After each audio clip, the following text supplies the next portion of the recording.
Foreign Minister, your mediation-oriented foreign policy is particularly evident and can be seen quite clearly in Afghanistan, of course, which remains a top priority for your country. You have managed to evacuate about 50,000 Afghans and foreigners from Afghanistan following the Taliban takeover in Kabul in mid-August. What do you expect moving forward? What are the ongoing developments in Afghanistan? And most importantly, what role can your country play in the future of Afghanistan? Well, first of all, we were honored to host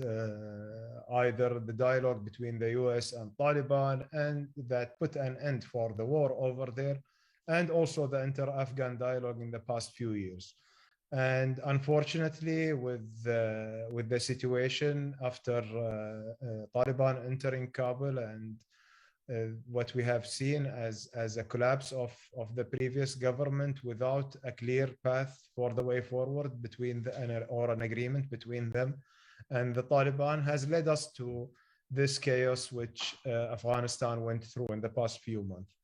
Qatar also was honored to help and support our allies and our partners in Europe and the United States in helping them with the evacuation operation. Qatar has rescued more than 70,000 from Afghanistan in the past few months, and our evacuation flights are continuing in a close cooperation with our allies in Europe and the United States. For the way forward on Afghanistan, Ali, I think the main challenge right now in Afghanistan that there is an absence of clarity in the way to deal with Afghanistan after Taliban takeover in August. And we see that there is no yet a clear strategy by the international community that adopted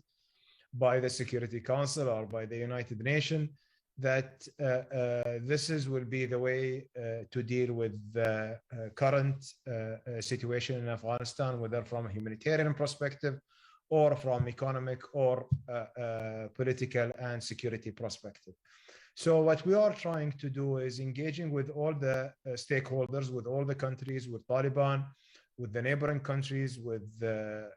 members, permanent members of the Security Council, as well as with some of regional countries which are, connected in a way with Afghanistan, trying to create a sort of understanding that put this blueprint for the way to deal with Afghanistan in the future.